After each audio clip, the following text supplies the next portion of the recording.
This video brought to you in part by these fantastic sponsors. Hey guys, what's up and welcome to the channel, the Shotgun Shogun. And I know you're gonna be like, hey, this came out Friday. It's like Saturday afternoon. What are you doing being so slow at getting this stuff up? Well, because I was let's just say I couldn't walk much yesterday. So getting to my computer was a bit of a little bit of a pain. But that aside, let's get into these dev notes, because I have been arguing with people on Facebook and on other threads in Discords and stuff like that about some of these buffs and how apparently Fallen Cecilia is completely irrelevant now because Faithlesslytic can do a thing. So let's get into this and let's see if the big brain 500 IQ Senka players are correct in their assessment of some of these buffs. So dev notes. Hello, this is Epic7. Epic7 what? We want to thank all of our heirs for the continued enthusiasm and support they bring to the Epic7 and our community. These are going to go in on April 16th. That's pretty much what we're going to get out of here.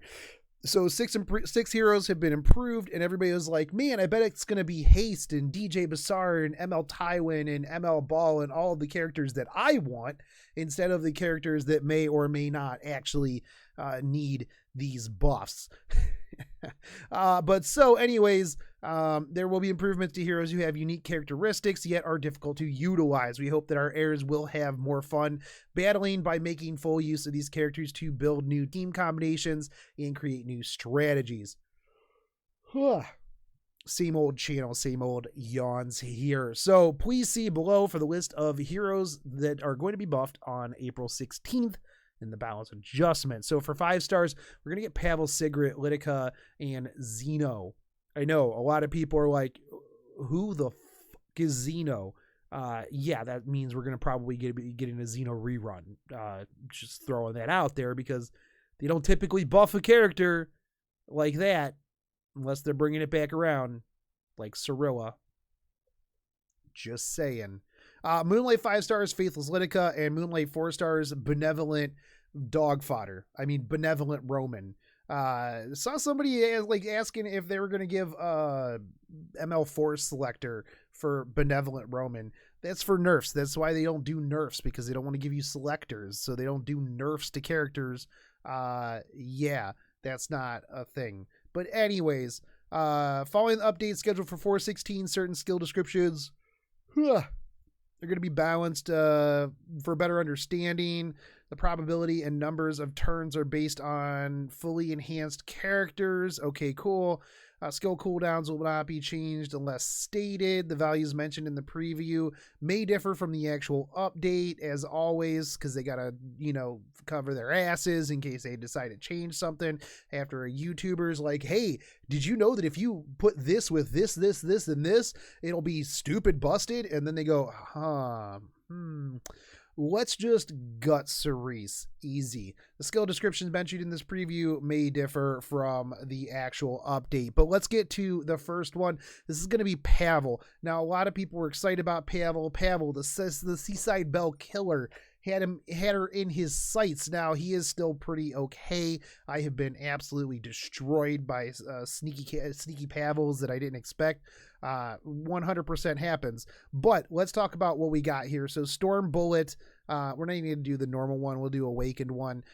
This used to grant the caster increased attack for 2 turns before firing a strong blast of wind at all enemies. Damage dealt increased proportion to the caster's speed. Now it's not going to be able to counter a counter attack, which seems to be kind of the go-to that they're throwing in for characters. Just like, you know what? Can't be counterattacked. Get wrecked. Can still be SSB'd, but guess what? That's kind of what his whole deal was. Hit everybody, get speed, soul burn into S3.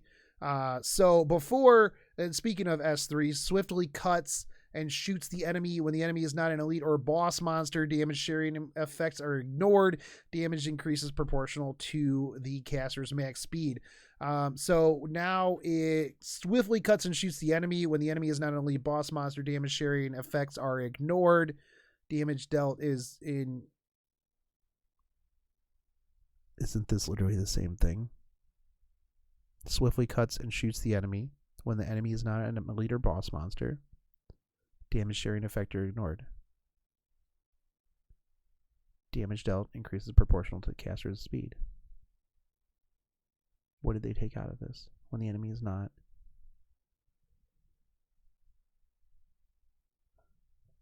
I don't think there's anything different here.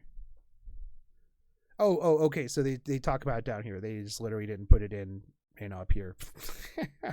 Maybe you should read the rest of it before you get all confused. Pavel was designed as a hero that could grant himself an increased attack buff and attack all enemies, and then deal lethal damage to the strongest hero on the enemy team. I like how they said that, deal damage to the strongest one, knowing that it's fully Seaside Bell.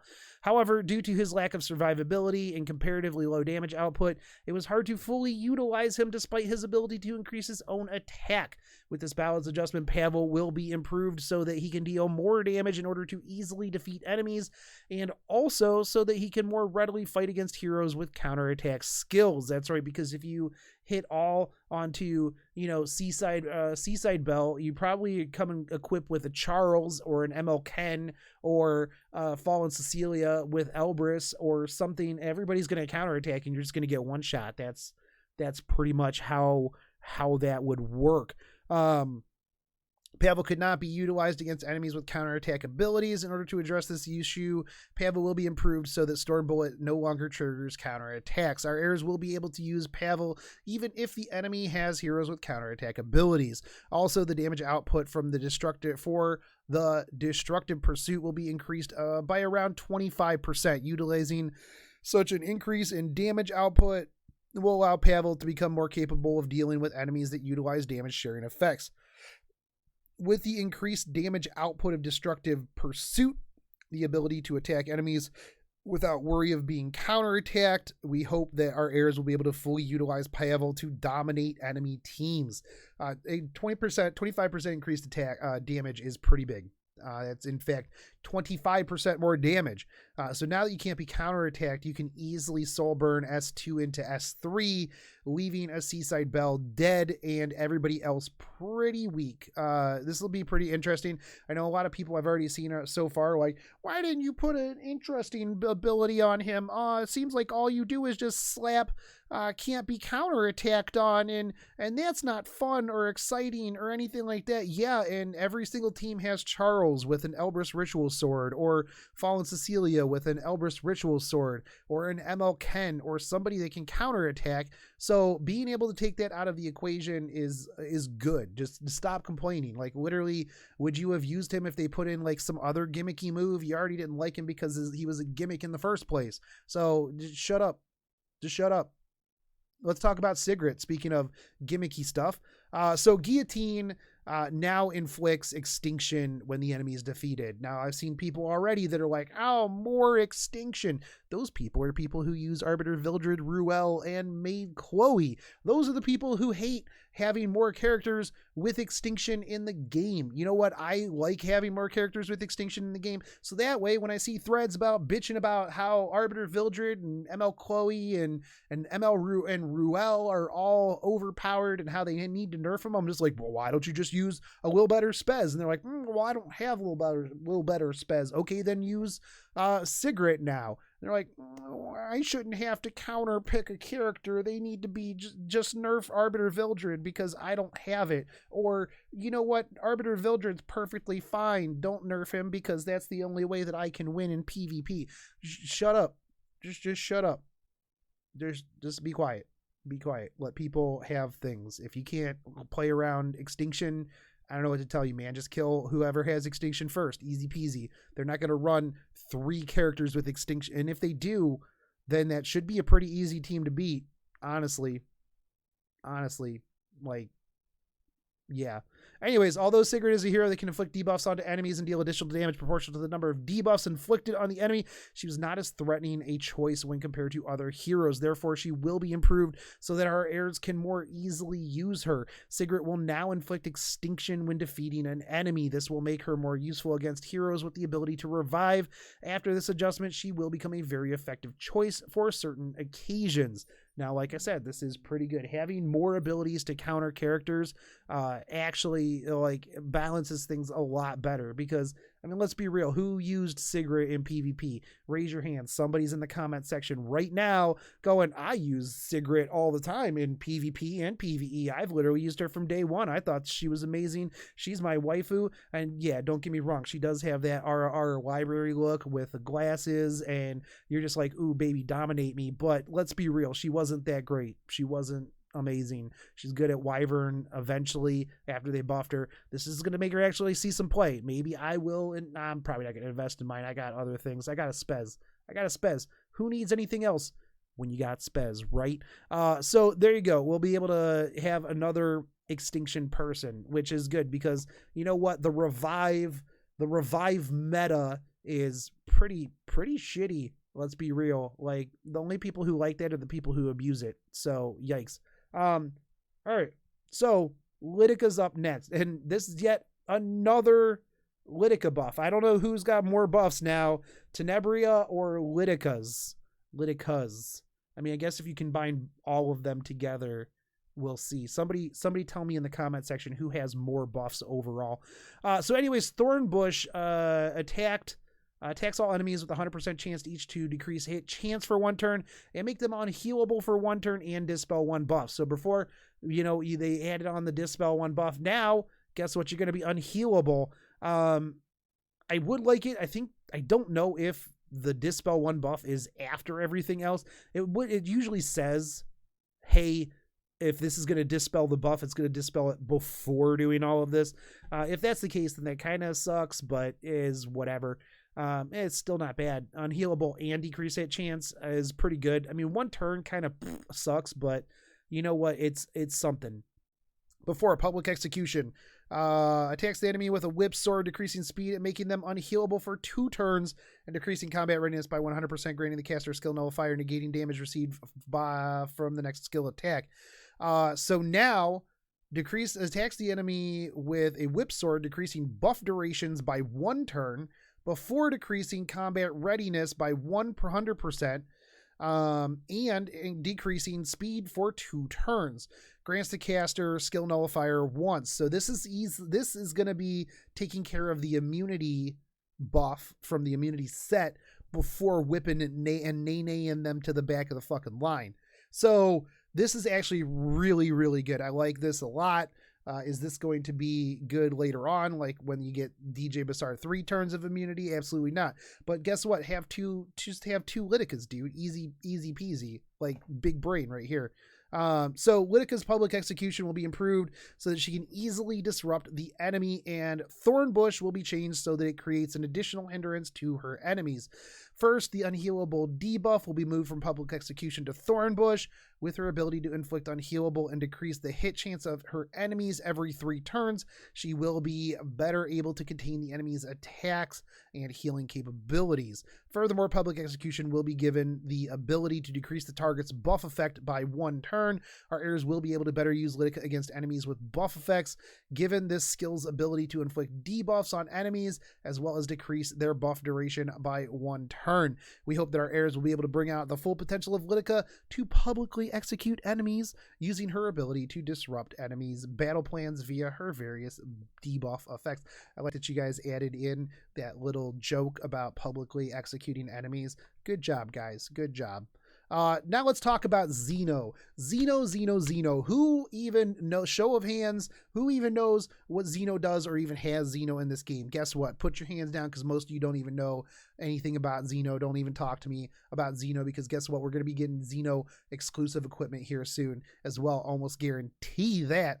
So before, Star's armor increases defense and damage of ancient beasts by 8% when the enemy uses a non-skill attack. A non-attack skill can stack up to 10 times. That's a lot of defense and a lot of damage. Now, increases defense and damage dealt by ancient beasts by 10% and effectiveness by 5% when the enemy uses a non-attack skill. Defense and damage dealt. Okay, yeah. So that's freaking huge, dude. So you could get 80% defense increase, and damage by ancient beast is up to 80%, and you can get, what is that, 40% 40% effectiveness increase as well. That's stupid. That's stupid good. Stupid. I love that, dude. Love it. Ancient Beast. Before it summons an Ancient Beast to attack all enemies with 70% chance to inflict silence for 1 turn and inflict bleeding for 2 turns. Damage dealt increases proportional to the caster's max health. Now, they're going to increase it to 80%. That's it. But dude, his passive is pretty boss. Yeah. No, that's really good. So they're giving it an extra 10% here. Improvements will be made so that Zeno will be able to more consistently inflict debuffs on the enemy. Additionally, he will also be given an increase in the defense and damage dealt when the enemy uses a non-attack skill. Star's armor will be improved so that it provides increased effectiveness along with an increase in defense and damage dealt by ancient beasts. With this increase in effectiveness, he will be able to inflict debuffs on the enemy with greater consistency. Also, the probability of silencing the enemy will be increased to a maximum of 80%. Given this increase, he will be able to make a large deterrence in the battlefield.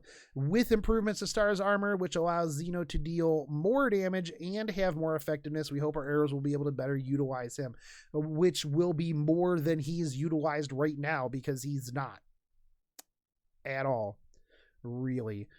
So let's talk about Faithlesslytic, and this is the one that I've been kind of arguing with people because they don't understand things. Regardless, so Hysteria, her S3 attacks the enemy indiscriminately, increasing skill cooldown to max. A critical hit grants all allies skill nullifier once, negating damage received from the next attack skill. So this is good because here's one of the things that I've seen so far, and it blew my absolute mind. No joke, I saw somebody say, because they gave Faithlesslytic a skill nullifier for everybody on her S3, Fallen Cecilia completely worthless. What? First off, they do 2 different things. Second, you're dumb. The person who said that, you're stupid. You are ridiculously dumb. Just probably stop playing the game. So what is this good? What is this good for, right?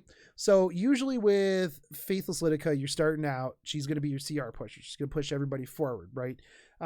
Typically you'll see Faithlesslytic is ran with CDOM and other units like that. You push CDOM forward, CDOM pushes forward, one-shots somebody, and then goes from there. Now, if you don't have all that going on, what you can do now is, let's say you're up against a Seaside Belle, right? You S2, that's giving her 4 charges.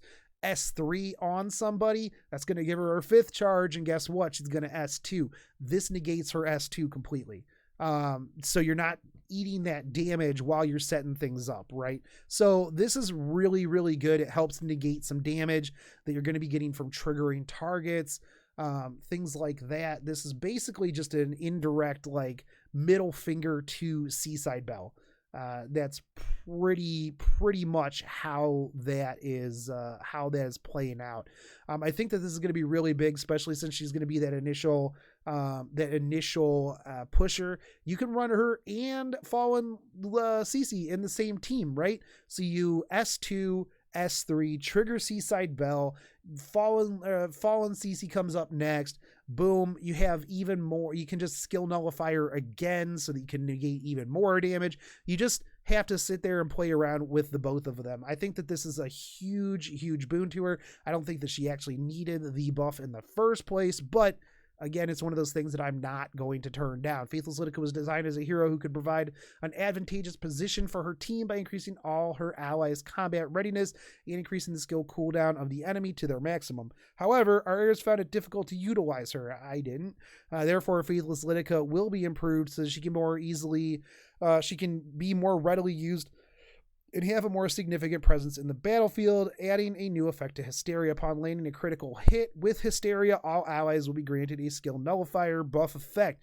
Now, this is going to be important because you're probably going to want to run her with CDOM so that you get that extra increased in crit chance here, because otherwise it's real hard unless you've got a crit main stat neck with a ton of speed to make her really fast and have 100% crit. So basically what you're going to want to do is you S2, CDOM gets pushed even further because Faithlesslytic only gets 100% CR, but chances are that your CDOM is going to get put up to 100, 110, 120%.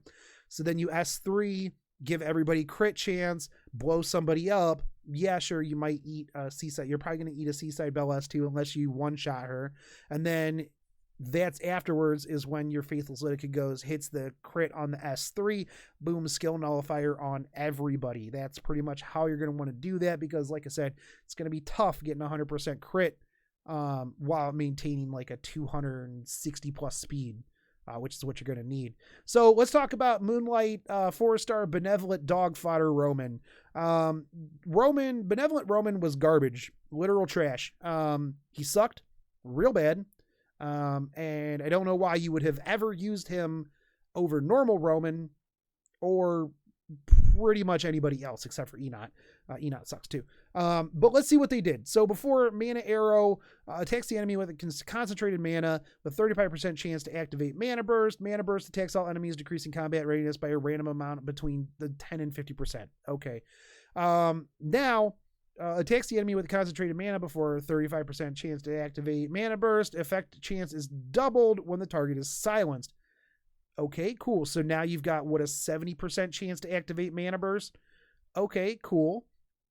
So Mana Fundamentals attacks all enemies with condensed mana, dispelling one buff before a 75% chance to silence for 2 turns. Now, this is actually going to be kind of interesting here because, well, first off, they made it so you dispel a buff before hitting the 75% chance to silence for 2 turns. And if you can follow up right after, hit the Mana Arrow, you got a 70% chance. And Mana Arrow, I believe, is your S1. I'm pretty sure it's your S1. 7% chance to hit everybody and knock them back by 10 to 50%. Now, it is RNGs is here, but I mean, any real kickback is going to be better than no kickback, right? It'll be interesting to see how this works out. I think that dispelling the buff before adding the 75% chance to silence is big. Maybe running this with like a team, like with other people that can silence as well, is going to be pretty good.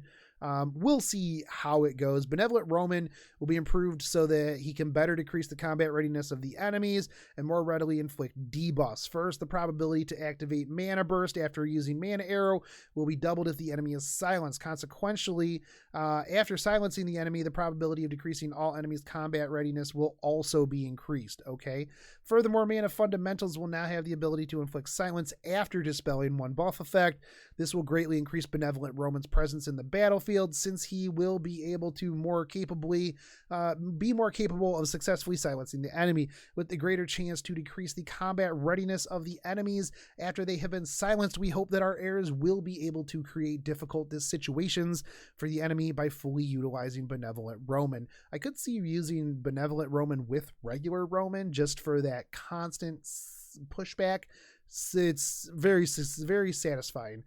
Constant pushback, puts the regular Dominel on there for stuns, pushback. Just, I love me some CR manipulation teams. But so there you go, guys. That's the changes. Why no ML Tywin, Cerise, ML Leo, ML Crisetter, Haste Boss? I do think that they need to increase haste. ML Tywin is fine. Cerise is okay. ML Leo is poo-poos. Big old poo-poos. So now Fallen Litica has CR push, CR CD increase, strip, cannot be countered on S2, team-wide skill nullifier, Litica's S3 greater than Cecilia's S3 now. Except that Cecilia's S3 hits everybody for a bunch of damage, can be skill burn or soul burn for reduced cooldown. Yeah, dude, it's not even they're literally different characters code. Literally different characters. Can't put Elbrus Ritual Sword on CC. Not only that, but Fallen CC is a lot tankier than Faithlesslytic. You can just blow her up. But literally the reason why they did that was probably the situation that I had played out there, was the S2 into S3 on Seaside Bell to negate that S2 damage. But anyways, guys, let me know what you think down below. Do you think these are good? Do you think that some of these characters are going to see any play, or do you think that they're like, Also, confirmed Zeno rerun here semi soon. Anyways, guys, I got to get out of here. I will catch you on the next one. Take it easy, homies. Peace. Crack